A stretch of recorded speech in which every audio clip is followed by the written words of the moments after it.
Greetings, fellow musicologists and pop scholars of the world today. Well, I've been bombarded with Taylor Swift songs these past few days, and after the third or fourth time watching the video Antihero, I'm like, dude, there's lots of symbolism here.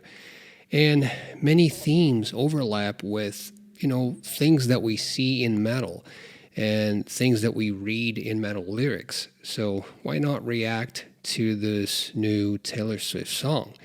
She's not new to metalheads. When she released Folklore back in 2020, she probably took inspiration from black metal in her artwork.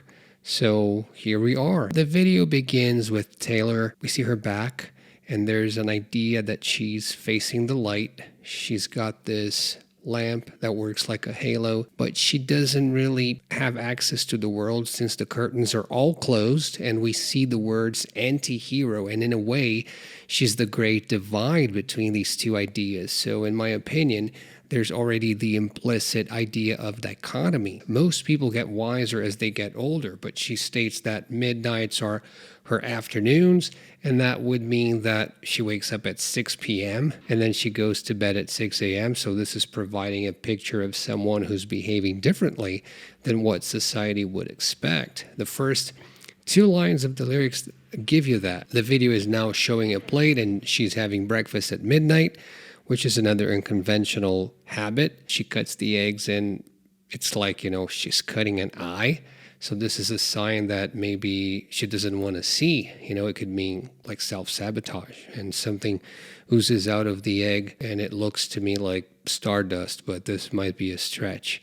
But that would mean that we're all stardust in the end, which would be really cool. The ghost haunting her to me symbolizes her old self, maybe, her former audience, or just country music or country pop. It's coming to haunt her. It could also mean people that she's ghosted in her life, since she sings, when my depression works the graveyard shift, all of the people that I've ghosted stand there in the room. If we compare these things to metal tropes, we have the anti-hero motif, we have the night-loving person, which is a nyctophile, we have the idea of darkness, ghosts, spirits, fear, horror movies, all themes that are super common in metal. The second stanza is a confession that she self-sabotages because, when she's left alone, probably due to anxiety, she ends up returning to bad habits. She has nightmares about maybe losing her boyfriend. The video shows that her boyfriend also becomes a ghost to be remembered, and in this case, through pictures. Now she opens the door. So this is seen as an access to the outside. But in this case, it's to leave that nightmarish world that she currently lives in. And she needs a new identity, and that's when we're introduced to her fancy schmancy projection. And the chorus is this conversation. We can establish a connection with Nietzsche. It's a Nietzschean dialogic experience to sound fancy and pompous. What do I mean by that? Well, it's the dichotomy of the Übermensch, the Superman syndrome, the idea of good and noble versus bad and evil. So her projection is the superwoman. And now there's this important moment that she sings about tea time, and everybody agrees at tea time. So this is a reference to Alice in Wonderland, where it's always tea time, and it's a moment where all characters are actually mad. They say we're all mad here. Time stops and everything.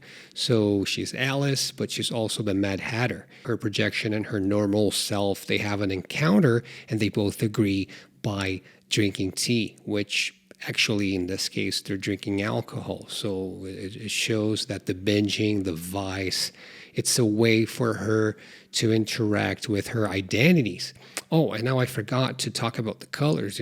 There's a dichotomy between the warm color and the cool one, probably representing emotions.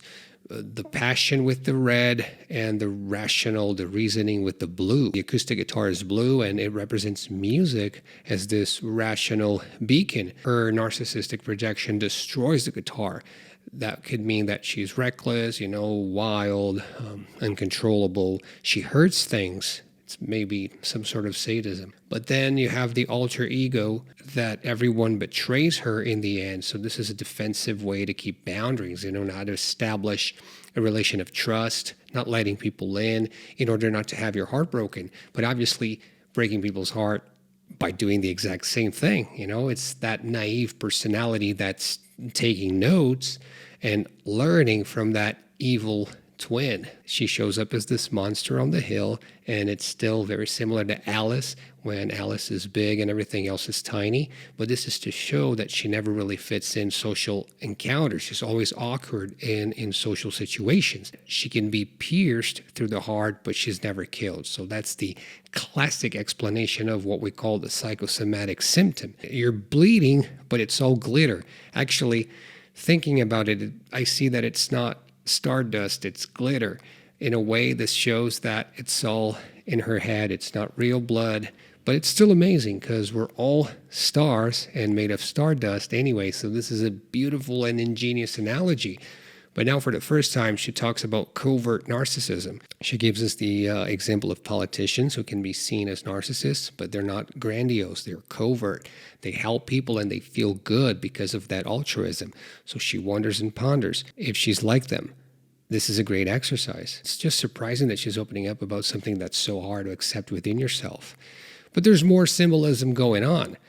She pushes her true self in a way to show that her narcissistic projection will take over. This line between the created ego and the one, this created ego that's presented to the paparazzi and the one who's like shyer, the true self, is this really fine line, but it's not easy for you to stay in touch with reality when everybody's just telling you that they love you, that they love everything that you do.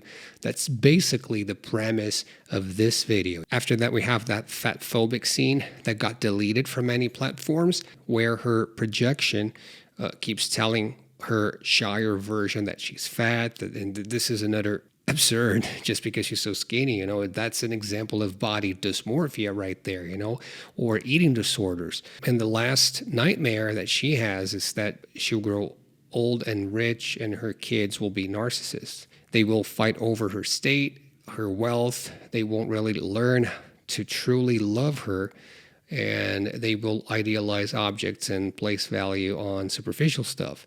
So what's the conclusion? Well, the video deals with mental health issues. She says she's the cause of her problems. She thinks that she's worthless and undeserving of help or kindness. And it may look from the outside as if all people with depression think only about themselves. And it's kind of a convenient way of looking at it. But I want to tell you that it's not like that at all. Depression is a person's worst enemy. And it's a truly terrible place to be, and I hope that you live your entire life free from this dreadful shackle. So I hope that you guys have a safe week, and I'll try to post more videos because I keep having these ideas, and music is what music does. And I'll see you in the next video. Bye now.